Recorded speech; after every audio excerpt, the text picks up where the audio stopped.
Estamos ao vivo de novo. O que eu vou fazer, né? Vou fazer a transmissão pelo notebook. Tudo bem? Tem que fazer pelo Note, porque tive problema aqui no meu celular, então paciência, agora vai ser pelo notebook.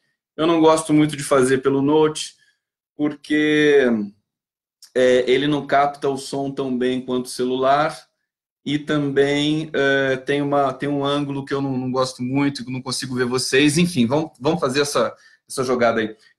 Isso é um sintoma, essa queda que eu tenho aqui, de vez em quando tem, acho que final de ano, né?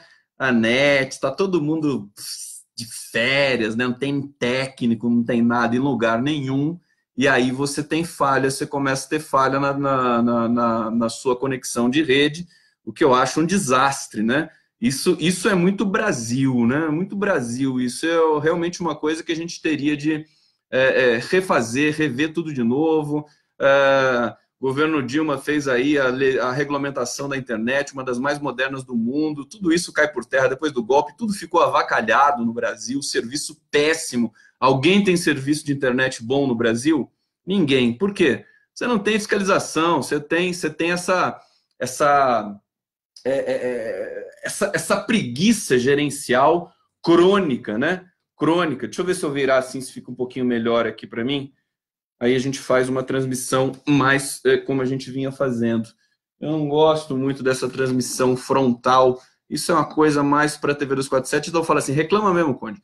Reclama bastante porque é isso. Tem que reclamar. Se não reclamar, não, nada acontece. Vamos lá. Então, vocês voltaram para a minha live, então volta. Então, sou marrento, né? Sou marrento. Não rolou com o celular, eu vou para o notebook, faço a live do mesmo jeito.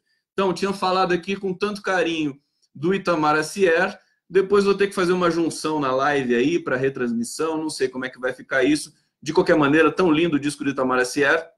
E a gente continua aqui, vamos para a nossa live, cujo título é Lula forte de novo, cada vez mais forte de novo. De novo, não deu tempo de colocar o título nessa transmissão, mas depois eu coloco, não fiquem preocupados. Então, Marilda Bassi, João Lucas começar de novo e contar comigo, Vitor Martins e Ivan Lins aqui, João Lucas Sanal, Ana Strangésilo, Carla Souza, vamos ver novos comentários aqui, todo mundo chegando com Cita Cotrim, Ângela Parente, Elaine Lula, Neuza Silva, tá bom, vamos lá. Elisângela Santana, Cláudia Souza, Márcia Ramos Geão, Ana Cristina Oliveira, e vamos que vamos para a nossa live do Conde. Bom, deixa eu tomar uma aguinha, vamos ver, não sei se o notebook acho que não pega música. Eu não gosto do notebook, prefiro o celular, mas fazer o quê? Notebook é só para TV 247. Aqui na minha live com vocês, eu gosto do celular. Preciso comprar um celular novo, né? Vou fazer uma captação para o Conde comprar um celular novo? Estou precisando, né? Será que o problema é do meu celular ou da conexão? Não sei, porque o computador funciona tão bem. Bom, vamos lá. Ia dizendo do desastre gerencial do Bolsonaro. É lamentável. Desastre total. Todas as declarações, tudo que ele fala. A última foi sobre a dessalinização da água do mar, obviamente salgada, né? Só faltava o Bolsonaro querer dessalinizar a água doce, né? É típico, né? Típico daquela criatura de Deus. Mas ele queria dessalinizar a água do mar e enviou o astronauta, né? O astronauta Marcos Pontes pegou o foguete dele, né? Ia enviar o foguete do Marcos Pontes para Israel para ver as instalações dos dispositivos de dessalinização lá dos israelenses para fazer algum tipo de programa, algum tipo de convênio e dessalinizar a água do mar. E aí o Bolsonaro, quer dizer, é uma figura tão desinformada, né? A equipe do Bolsonaro é uma coisa tão deprimente, tão incompetente, tão inacreditável. Eu não sabia que o Brasil já tinha tecnologia premiada de dessalinização de água do mar. É quase que um despeito, né? Você não usa a sua tecnologia. A nossa teve uma pesquisadora que foi premiada com uma técnica de dessalinização da água do mar.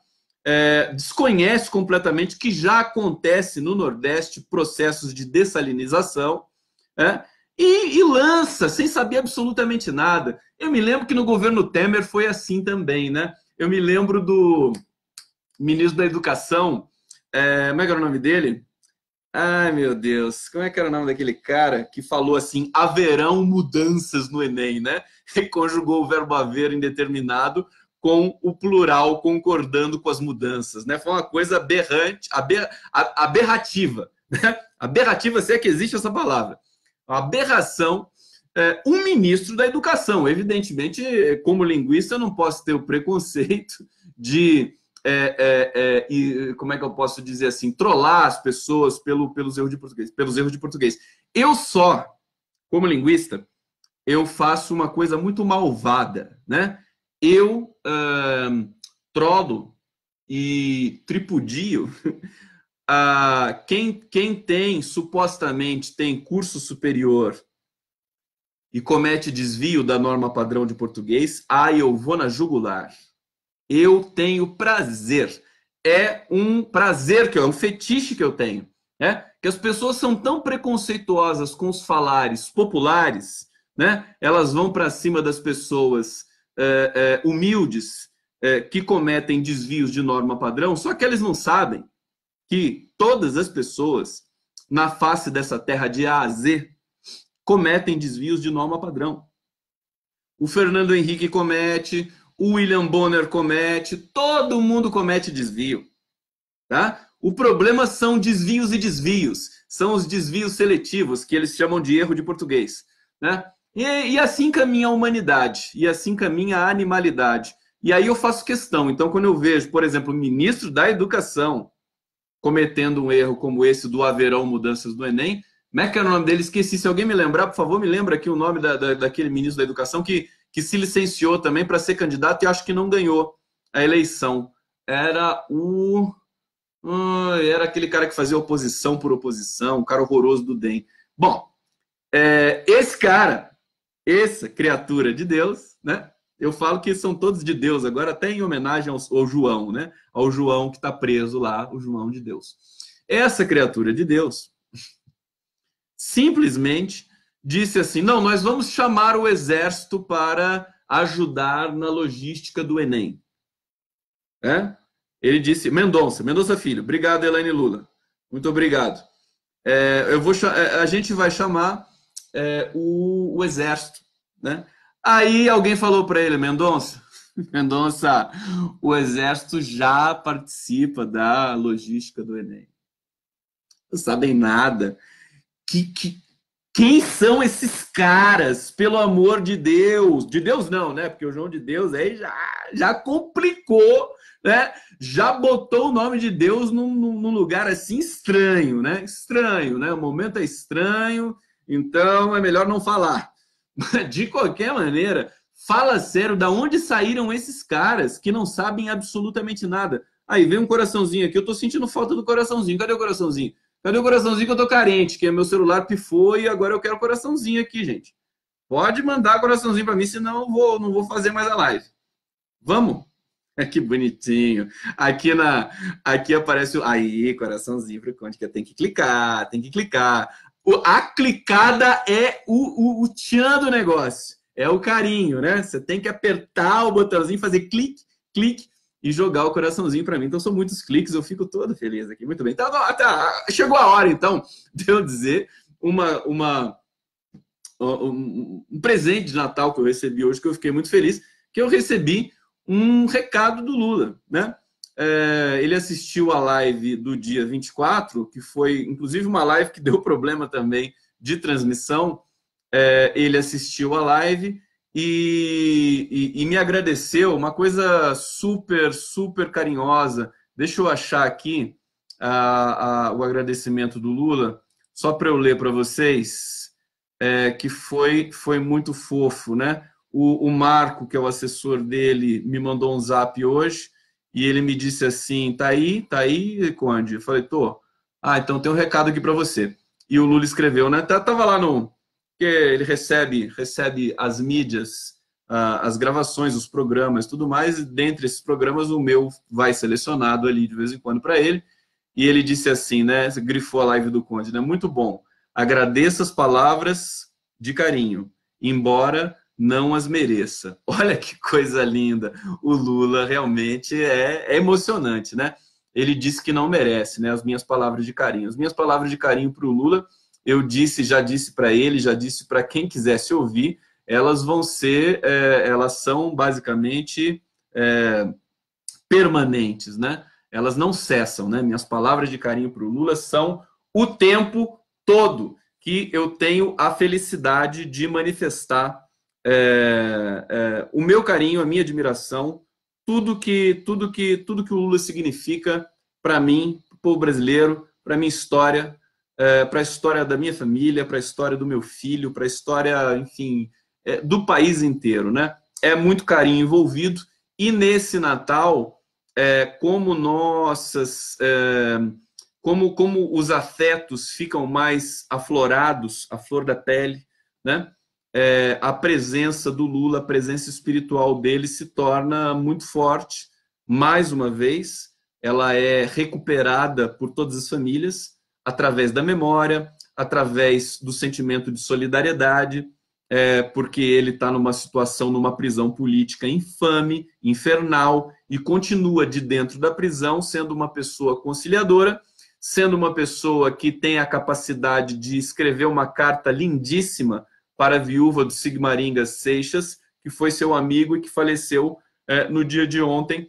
Então, o Lula continua irradiando amor por todos os poros do seu corpo, por todas as suas, todas as cifras que ele possa ter espirituais, de dentro daquela superintendência Guantánamo do senhor Sérgio Moro. Enquanto isso, todo esse processo, todo esse governo Bolsonaro, a Mariana Jacques está lavando louça e ouvindo o Conde. Muito bem. Cuidado! Tem que lavar direitinho, dá brilho na panela, hein, Mariana Jacques? Saudações para todos vocês. É um prazer, como sempre, fazer a live do Conde. O Lula está ali, né? Ele dorme tranquilo.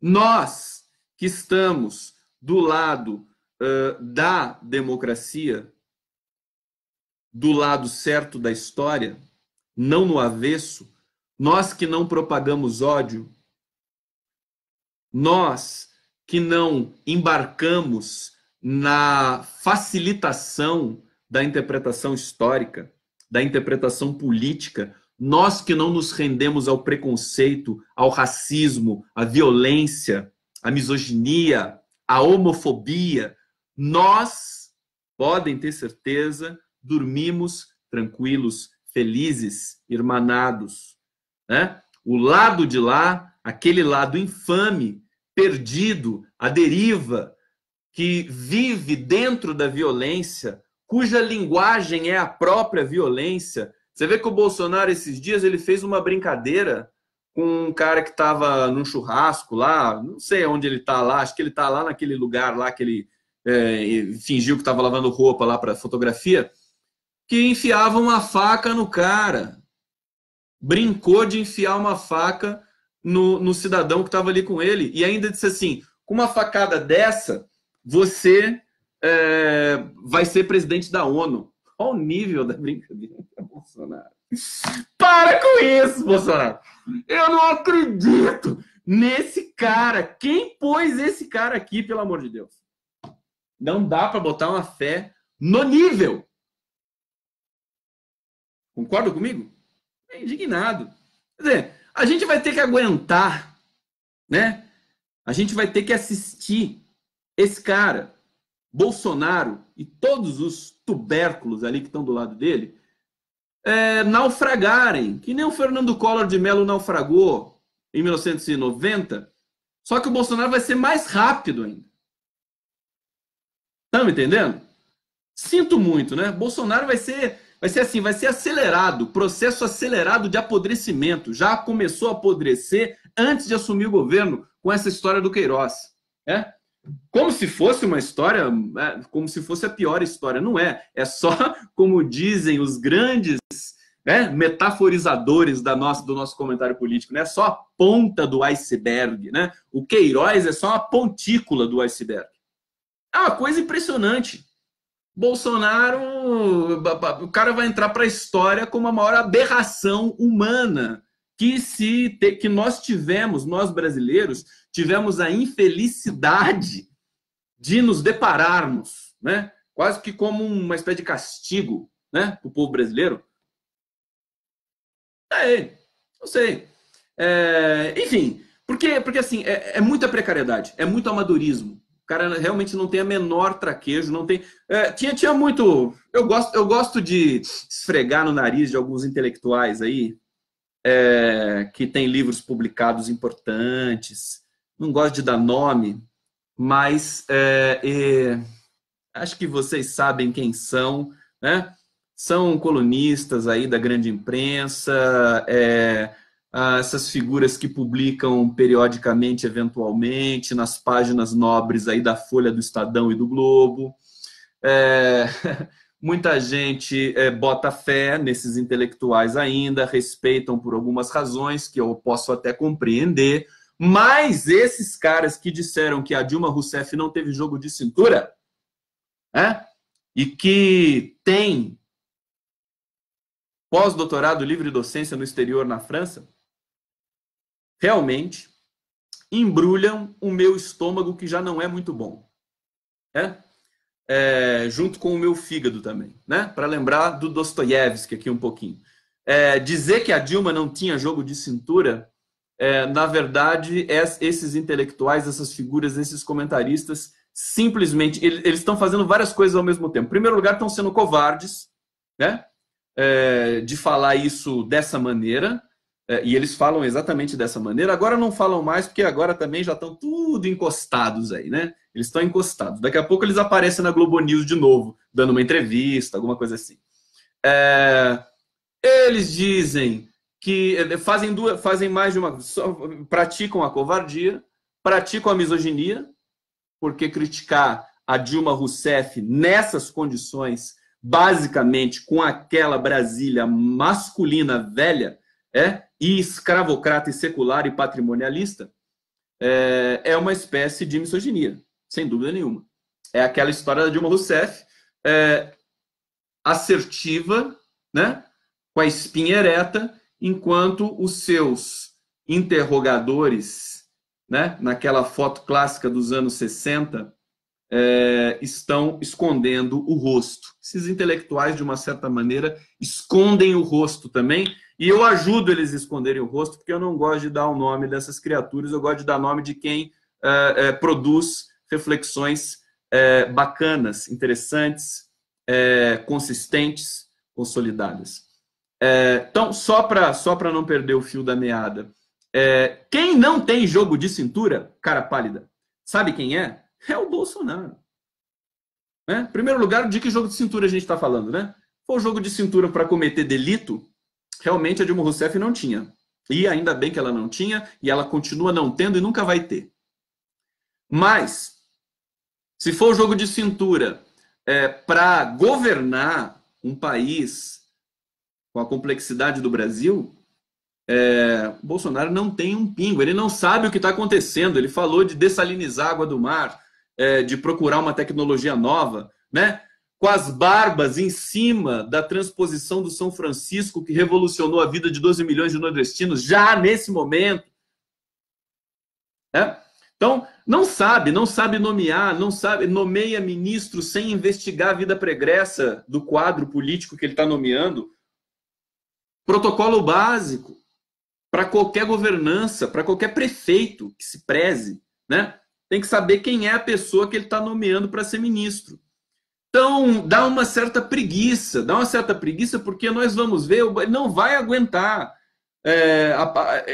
Há um tempo atrás, quando a gente ainda raciocinava dentro da lógica eleitoral que surpreendeu todo mundo, vocês estão me acompanhando? Posso continuar assim? Joana Dark Rodrigues Reis, Valquíria Lopes Tozeto, Flávia Salles. Deixa eu ver quem que está vendo aqui. Deixa eu fazer uma pequena transição aqui, para não ficar muito massivo. Valéria Nador chegou aqui, Paula Americone, Janira Amaral, todo mundo aqui, Flávia Maria, Verônica Rodrigues, muitos coraçõezinhos, obrigado, Flávia Salles, Rossana Jaime, Carolina Albuquerque, só nome bonito, Ana Delapina. Nossa, tem muitos comentários aqui, muitos. Zuca Guiar, Lula da Silva, Heloísa Cassiano. Aqui é diferente a dinâmica aqui no notebook. Então, vamos lá. O que me entristece... Bom, eu estava falando da lógica eleitoral, né? A lógica eleitoral, como ela assombrou todo brasileiro que se deparou com esse fenômeno aí de uma fraude que teve a capacidade, vamos dizer assim, de produzir um resultado eleitoral, né? Uma fraude, uma covardia, uma violência, um crime que o STF fez vista grossa, os 11 odiados do STF, né? O STF que não goza de credibilidade nenhuma, mais uma coisa deprimente, era de se esperar, né? Só que se afundou cada vez mais com Toffoli, com Rosa Weber, a Rosa Weber que diverge de si mesma, né? A Rosa Weber é um dos prodígios, digamos assim, da literatura jurídica já, né? Se alguém quiser fazer uma tese em psiquiatria associada ao mundo do direito, que tem uma sugestão para você, Rosa Weber, né? Ela diverge dela mesma, porque a situação é muito complicada ali naquele tribunal. Veja, nós ficamos assombrados e aí ficamos acuados e achando que o Bolsonaro iria, né? Bom, que ele vai governar os 4 anos com fraude pelo Twitter, que mais? Produzindo ali as fake news, arregimentando soldados virtuais, mecânicos ou não, fazendo um grande game, né?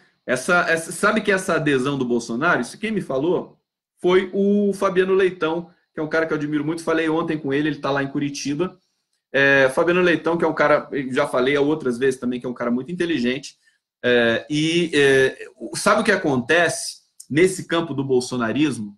É muito importante e sofisticado e complexo, né? E nós temos que combater de acordo com as ações desse inimigo, que ele não é adversário político. Bolsonaro não é um adversário político. Bolsonaro é um inimigo da civilização, né? Perigosíssimo, tóxico, que, a rigor, estou vendo o seu futuro encurtado pela sua incompetência. Mas não vamos arredar pé do perigo que ele enseja para o país inteiro, para a sociedade brasileira. Sabe o que acontece? É como se fosse um game. Sabe aquele game A Baleia Azul, que as pessoas se suicidam no final? Acho que vocês já viram isso, né? Ainda já teve outros games nesse sentido. São desafios virtuais que mobilizam as pessoas. Mobilizam as pessoas, e aí você tem uma ação coletiva de grandes proporções que causam impactos também de grandes proporções, que é o que aconteceu na eleição brasileira. E o que acontece hoje ainda de maneira um pouco... acho que já se desorganizando, né? Então, o que acontece? O Carlos Bolsonaro, que era ali a cabeça desse braço virtual, digital do bolsonarismo, ele arregimentava as pessoas como se fosse um grande game, né? Então aparecia uma notícia que denunciava o Bolsonaro, por exemplo, a vendedora de açaí, que tinha emprego no gabinete dele em Brasília e nunca tinha ido para Brasília na vida. O Carlos Bolsonaro já pegava aquilo, já jogava numa frente virtual, no Telegram, ou no WhatsApp, ou no próprio Facebook, né? No Twitter, e botava lá, fake news. Fake news. Basicamente isso. E aí, arregimentava todos os outros envolvidos naquilo lá, seguidores, etc. Até bolsonaristas por definição e por paixão também, se é que a gente pode falar em paixão quando se trata de Bolsonaro. Na verdade, é ódio, né? É o ódio que se torna coeso, né, no campo político, né? O ódio que deixa as pessoas coesas em busca de um projeto de ódio, né? Juntos para odiar juntos. Então, essas pessoas agiam e agem irrefletidamente, sem nenhuma pretensão política, sem nenhum tipo de projeto, sem nenhum tipo de substrato, de conteúdo político, sociológico, de projeto para o país, simplesmente são pílulas de ódio, pílulas de espasmos para participar da cena política da qual eles sempre foram excluídos porque não tinham qualidade para participar da cena política. É uma coisa dramática, né? Uma situação realmente dramática que tem a ver, inclusive, com a educação, com a cultura do brasileiro, etc. Mas aí o que acontece? Eles entendiam, o Bolsonaro, para eles, é uma espécie de game. Por isso que você tem o game do Bolsonaro matando sem terra. Já viram que tem aplicativos assim? Inclusive, teve um que foi condenado pela justiça, foi obrigado a retirar. É o Bolsonaro matando petista, o Bolsonaro matando negro, matando gay, né? Você tem games assim. Então, as pessoas acabaram entendendo que o bolsonarismo era um grande game. Eles ainda estão imersos nessa bolha infernal, cognitiva, de pura deturpação e puro horror e ódio e fobia ao PT, né? E não conseguem entender, não conseguem interpretar, não conseguem participar do debate, têm medo de participar do debate. Como é que você tem um campo político como o bolsonarismo que se nega a debater e vence a eleição? É inédito isso na face da terra, não existe. Não existe, veja, nem a nossa imprensa golpista tradicional, familiar, secular, egoísta, patrimonialista, escravocrata, eu falo mesmo, nem essa imprensa botou fé no que aconteceu diante dos olhos dela, que foi um candidato que se recusou a debater, que fugiu do debate, que não apareceu nas ruas, cuja Silvia Figueiredo da Silva está tirando sarro das minhas camisas. É homenagem ao Fabrício Queiroz, né? Laranja. Eu tô cítrico hoje, né? Cítrico. Por isso que eu tô um pouco azedo também aqui, né? Não botou fé. Como que um candidato que não vai no debate ganha uma eleição? Como? Nem no primeiro nem no segundo turno. E não tô nem falando da facada da vida lá. Esquece a facada. Facada, evidentemente, ela mudou o curso da eleição. O Bolsonaro sabe disso porque brincou com um amigo dele dizendo assim: vou dar uma facada em você, você vai ser presidente da ONU. Ó o nível. Quer dizer, desculpa, mas realmente falar do Bolsonaro é uma coisa assim degradante.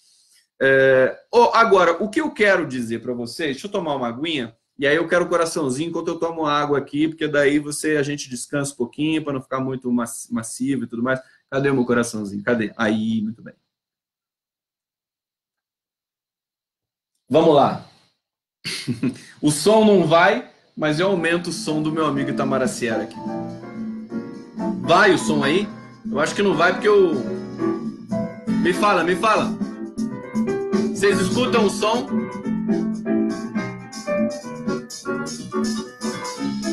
Fala pra mim se escuta. Bom, me fala, porque eu acho que o microfone do notebook não capta o som o som ambiente, né? Só capta o som da voz. Me digam, me falem, me esclareçam isso. O que me deixa triste, mais uma vez, é que nós vamos ter que ver o Bolsonaro cair, entendeu? Vai ser um tédio, ele vai se recusar, né? Vai se recusar a sair de cena, porque assim, Depois, eu estava fazendo um raciocínio seguinte, deixa eu só retomar, para não ficar uma coisa muito digressiva para vocês. Então, eu estava dizendo que nós ficamos assombrados com todo esse poder eleitoral através desse joguete digital, virtual, esse game infernal que as pessoas se mobilizam e acabam depositando voto na urna e elegendo um psicopata como o Jair Bolsonaro. Bom, página virada, nós ficamos ainda feridos e estamos também, ficamos assim, caramba, será que esse cara realmente é tanta força assim? Será que representa tudo isso? Será que a sociedade brasileira é isso? Será? Não, pensa comigo. Você acha que a sociedade brasileira é fascista, sim? Você acha que a sociedade brasileira é fundamentalista? O povo brasileiro? O povo brasileiro do Darcy Ribeiro? Você acha que o povo brasileiro é psicopata, sim? Assassino? Preconceituoso? Racista? Veja, a elite é. A classe média, a elite é, mas eles são uma parcela pequena na sociedade brasileira. Eu não acho que o povo brasileiro é psicopata desse jeito. Tanto que o Nordeste mostrou basicamente o que é o povo brasileiro. Né? Eu acho que a gente pode colocar nesses termos. Né? O Nordeste deu uma aula para a gente do que é o sentimento do povo brasileiro. Solidário, humanista, enfim, que é politizado, né? O Nordeste mostrou, deu 70% de votos para o Fernando Haddad. Mostrou o que é o povo brasileiro na sua capacidade, quer dizer, quem tem acesso à informação, quem tem, de uma certa maneira também, quem tem caráter, né, histórico, que o eixo Rio-São Paulo aqui foi varrido por essa lógica do bolsonarismo. Veja, não é só o acesso a bens materiais, tecnológicos, que garante a qualidade da informação com a qual você lida no seu dia a dia. Isso não garante nada. Nem a autoescolaridade também não garante absolutamente nada, né? São outros fatores, outras questões muito mais complexas que podem produzir, né, caráter, podem produzir um cidadão consciente das suas obrigações coletivas, individuais, dos seus limites. Então, nós não tivemos isso aqui nesse eixo, que é o eixo supostamente mais rico materialmente falando do país, que é o eixo Rio-São Paulo. Bom, completando o raciocínio, Bolsonaro assombrou todo mundo, vencendo uma eleição nessas condições, com a ajuda furiosa do Poder Judiciário, do STF, do TSE, né, que ficaram coniventes com todas as suas violações, porque eles têm uma fobia muito grande do Lula, é uma coisa impressionante que a gente está vendo agora. Só que, aí que entra o pulo do gato, tá? Nós ainda, depois de um mês da eleição, a gente ainda estava amargando, falou, putz, vai ter que aguentar o Bolsonaro 4 anos, né? Esse grupo medonho, general, né? É muito general, gente despreparada. À medida que ele foi montando o governo dele, raciocinem comigo, ele foi montando o governo dele, foi aparecendo o grau de amadorismo que é o bolsonarismo. Né? Essa é a questão, né? O grau de precariedade política, de governança, de compreensão do que é um governo. O bolsonarismo não tem essa clareza, não tem competência, não tem quadro, não tem informação, não tem inteligência. Nem um setor de inteligência contratado que fosse para dar uma assessoria para o Bolsonaro não produzir declarações inacreditáveis. Porque não vai dar certo isso. Gente, a Tereza Cruvinel, ela escreveu hoje um artigo no Jornal do Brasil que é muito interessante nesse sentido. Que o Bolsonaro, a partir do 1º de janeiro, acabou a moleza para ele.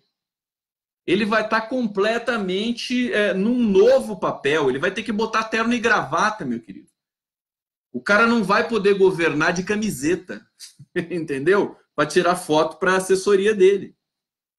Ele não vai poder governar da colônia de férias do Exército, aí onde ele está, no Marambaia, lá não sei das quantas. Ele vai ter que ir para Brasília. Ele vai ter que trabalhar. Ele vai ter que subir o Planalto, para cima e para baixo, vai ter que circular, vai ter que viajar ao Brasil. Será que ele vai viajar ao Brasil? Será que ele vai viajar ao mundo? Quem vai receber o Bolsonaro? Será que ele vai se deslocar pelo Brasil, por exemplo, como o Lula fazia, a Dilma fazia? Presidentes de verdade faziam? Como que vai ser esse governo? Quer dizer, tudo encaminha para uma grande fraude. A fraude eleitoral, ela vai se estender no governo do Bolsonaro. É uma sequência lógica. É por isso que eu acho que nós temos o campo progressista, o campo lulista, o campo petista, o campo da esquerda, não pode se intimidar, não pode ficar achando que está tudo bem, ou então que, ai, mas que horror, não vou fazer mais nada. Né? Deixa o Bolsonaro. Porque nós seremos chamados a protagonizar processo muito rapidamente de provavelmente o impeachment do Bolsonaro. Eu acho que nós já poderíamos estar falando em impeachment do Bolsonaro. Né? Vai ter uma posse, Brasília está triste, tem ninguém em Brasília. Brasília vai ser tomada por 500 mil o quê? Como a assessoria do Bolsonaro falou. 500 mil fascistas? 500 mil pessoas com armas na mão? Para celebrar a posse de um novo presidente?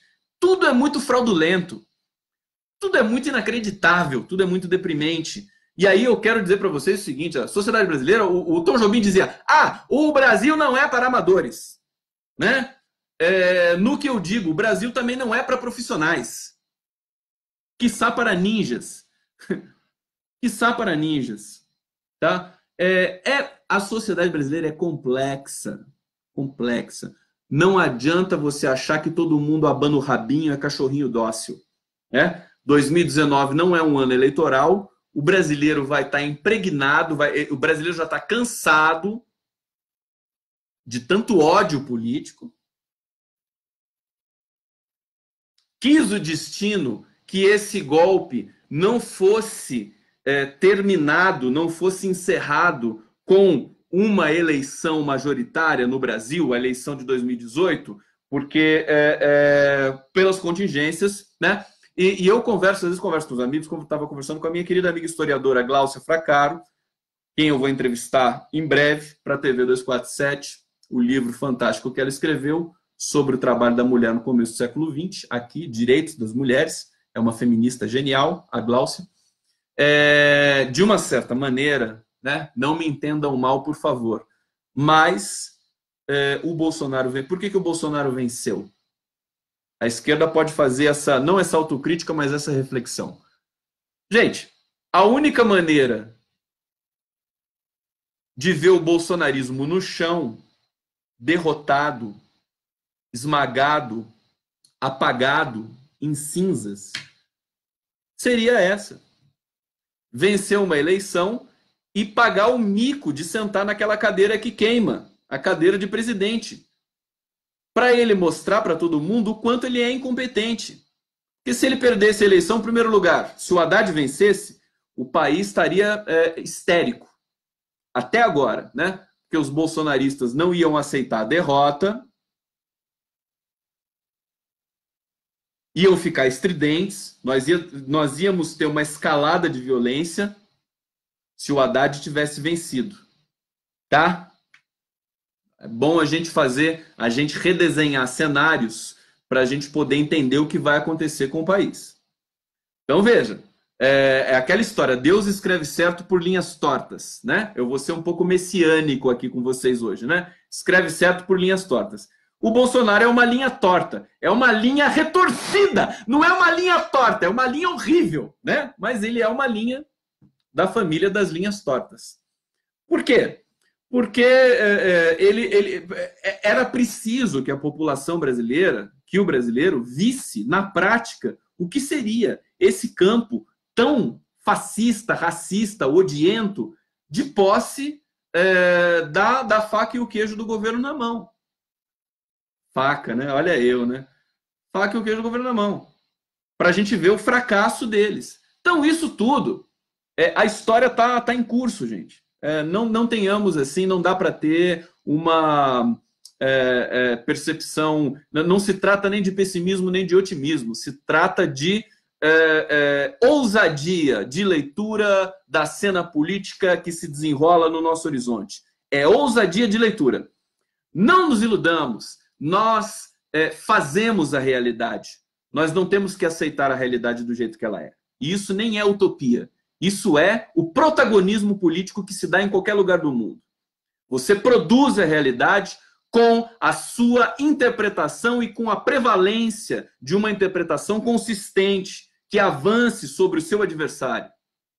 É assim que se dá a luta narrativa, né? E a luta política. A luta política nada mais é do que uma luta de sentidos. É o grande cenário, é o grande ringue, a grande arena em que nós, o povo, né? O povo faz o seu embate com base num princípio democrático aí de uma escola filosófica grega que nós trouxemos para o Ocidente e estamos usando com relativo sucesso há algum tempo, com todos os problemas e corolários que isso pode acarretar. Portanto, eu estou prevendo justamente porque o bolsonarismo está demonstrando uma incompetência muito grande. Se eles estivessem, pelo menos, organizando um governo minimamente equilibrado, ponderado, preventivo, esperto, eles estão fazendo a mesma coisa que o Michel Temer. Quer dizer, estão sendo muito piores do que o Michel Temer. Sabe por quê? Porque o Michel Temer... Renata Lourdes dos Santos está dizendo que foi bom perder, vamos rir muito do fracasso do coisa. É por aí. É por aí. É pedagógico, né? Pedagógico. E tem essa também, porque eles não sabem perder. Se eles perdessem, eles iam ficar histéricos e a gente tem uma escalada de violência. E a esquerda sabe também desse dispositivo. Ela perde, às vezes, o outro que agora é vidraça. Vai ter que mostrar o que sabe fazer. Faz parte do jogo, cara pálida. Não tem que entrar em pânico porque o Bolsonaro venceu. Tá? Hoje, dá para se ter um pouco mais de clareza disso. Tá? Então, veja, e isso, em grande medida, tem a ver com a extrema incompetência, que já ficou clara, da equipe de transição. Basicamente, não conseguiram acertar um nome para nenhum ministério. Só o Olavo de Carvalho que comemorou o ministério. Só o Olavo de Carvalho. Vale alguma coisa? Vale, né? Aqueles seguidores animais dele lá, pode valer alguma coisa. Mas a situação é totalmente dramática. Quer dizer, o Ricardo Salles tem pendência na justiça, não dá nem para saber se ele vai assumir. A Damares Alves, que disse uma porção de besteira que viu Jesus na goiabeira, né? Assumiu o Ministério de Direitos Humanos, da mulher, da igualdade racial. Que preparo! Uma assessora do Magno Malta.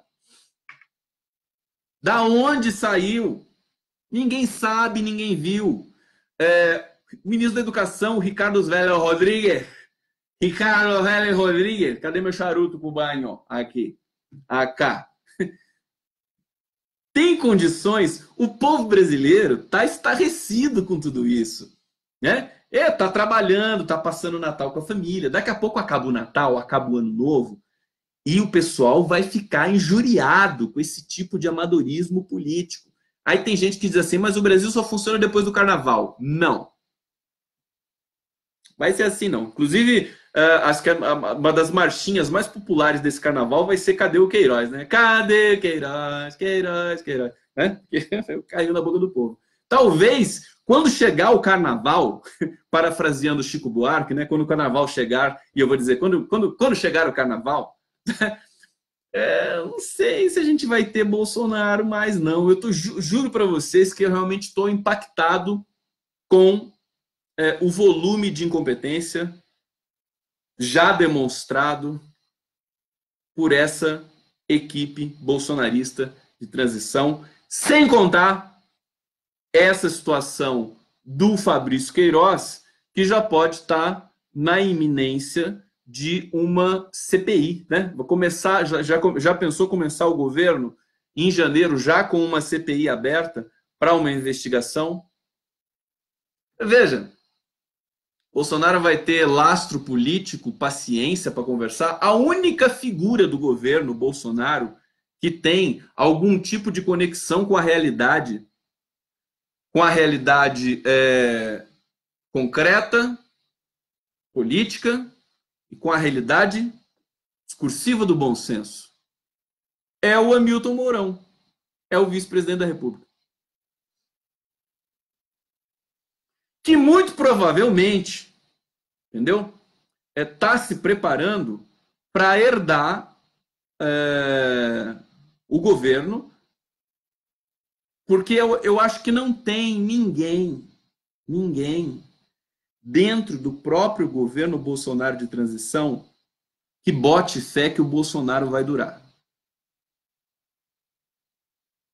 Gente, governar o Brasil não é uma piada, não é uma brincadeira, não funciona. O desgaste aparece. Mesmo com a nossa imprensa golpista e que gosta de blindar processos que são antipetistas, né, como o do Bolsonaro, não cola, não dá certo. Nós vimos o Collor cair.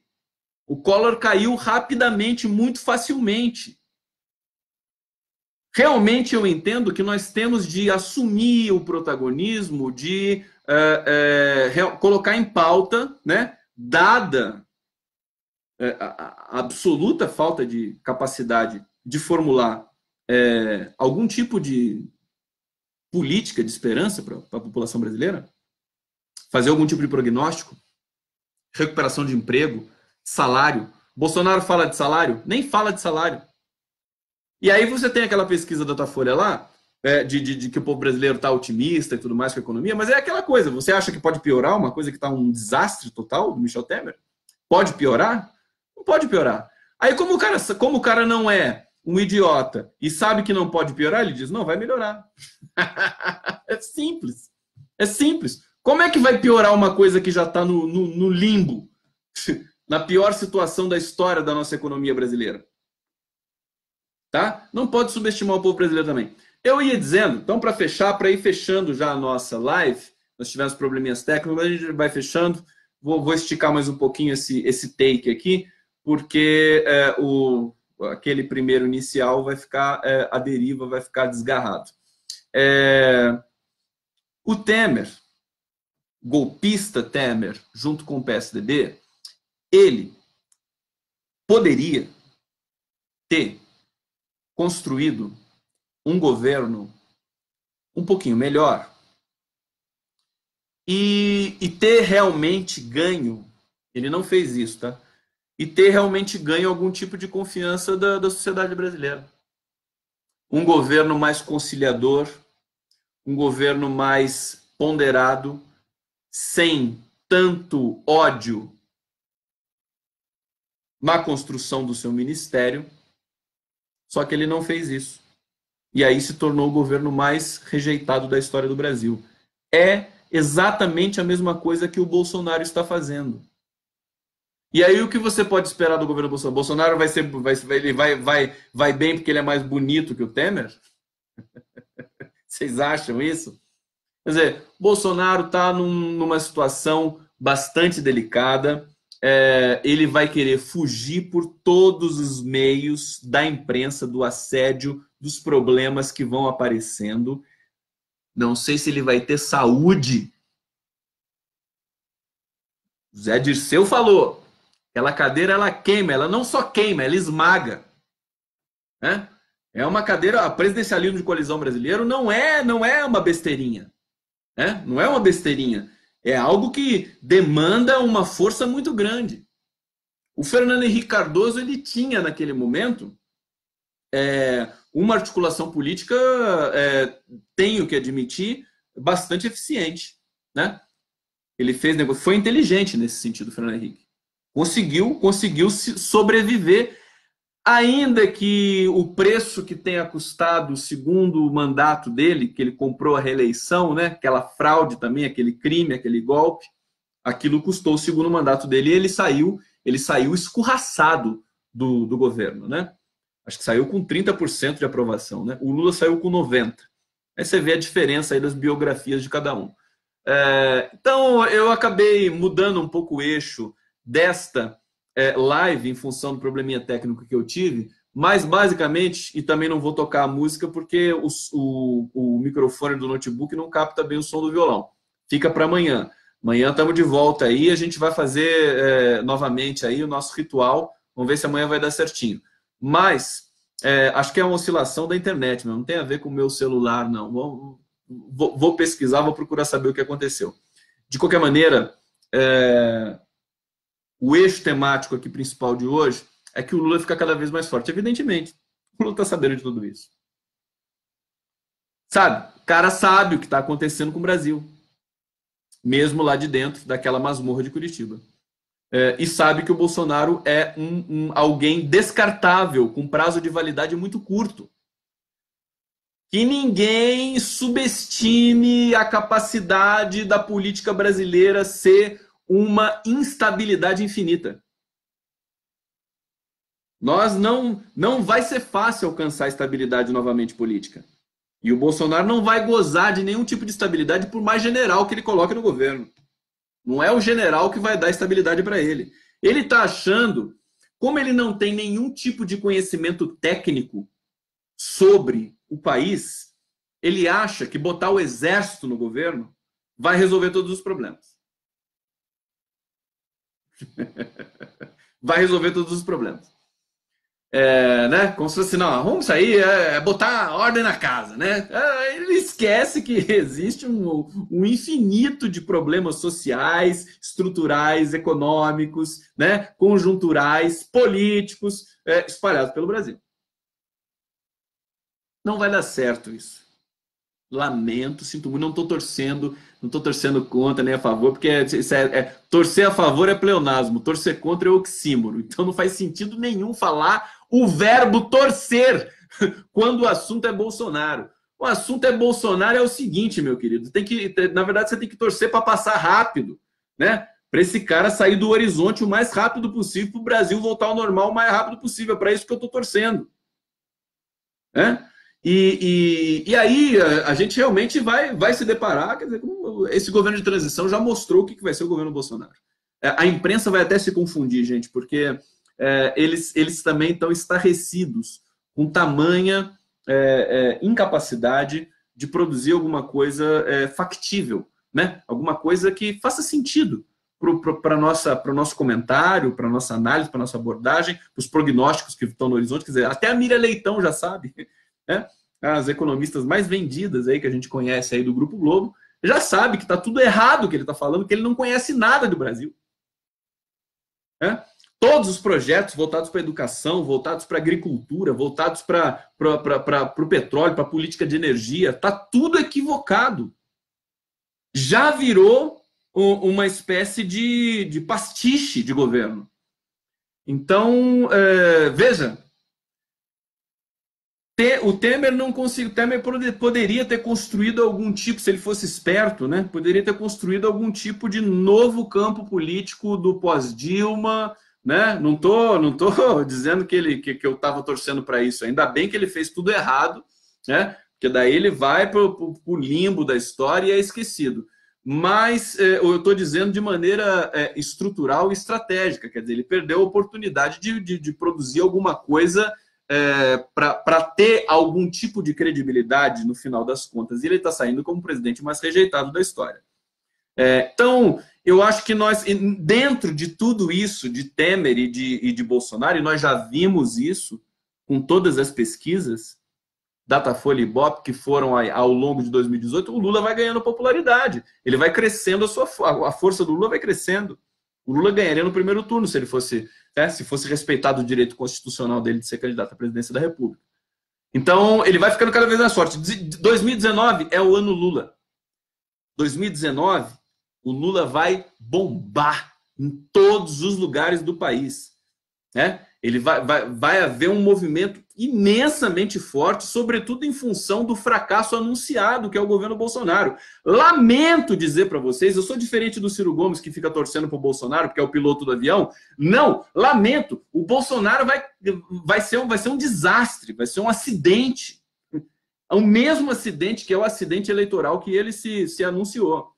Então, eu tô justamente nesse momento assim de transição, né? A gente vai deixando 2018 para trás, esse ano do inferno terrível, e vai entrar o ano de 2019, e esse ano vai ser o inferno astral do Bolsonaro, e por outro lado vai ser o ano Lula, né? O ano em que ele resistiu a STF, resistiu a Sérgio Moro, resistiu a Bolsonaro, resistiu a ódio, resistiu a tiro de caravana, resistiu a uma porção de hostilidade pelo Brasil inteiro, está lá emanando amor de dentro da sua cela política.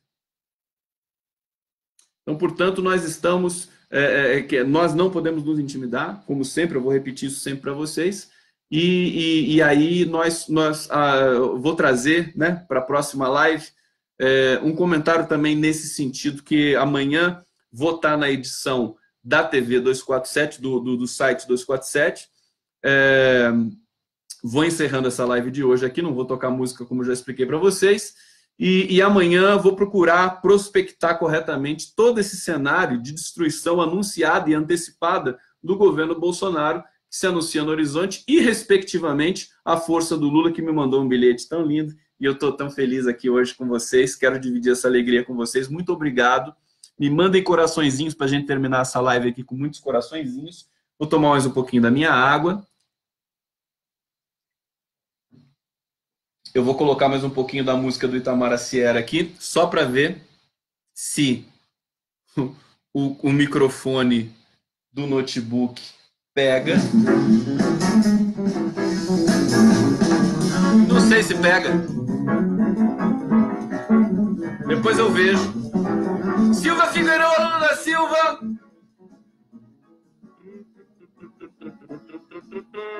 Fabiana Silva, muito obrigado. Muito obrigado a todos vocês. A gente vai encerrar essa live do Conde nesse novo panorama, nessa nova tomada do meu notebook aqui pela esquerda, sempre pela esquerda. Eu tava assistindo a live. Tava assistindo a live esses dias. Deixa eu contar essa para vocês, né? Aí eu mexo muito com a mão, vocês sabem, né? Sabem que eu mexo com a mão, né? E aí eu tava assistindo, porque eu tava querendo ver o comentário e tal. Aí eu ficava assim, né? Parece que eu vou falando, lutando karatê, né? Com golpes assim, né? Eu tô me trollando, eu mesmo fazendo a minha autocrítica, né? O Conde lá, então você sabe que assim, que tem que ser, o discurso marcial, vamos dizer assim, né? O discurso realmente da luta, né? Você tem que fazer a defesa com as mãos. Bom, gente, um beijo muito grande para todos vocês.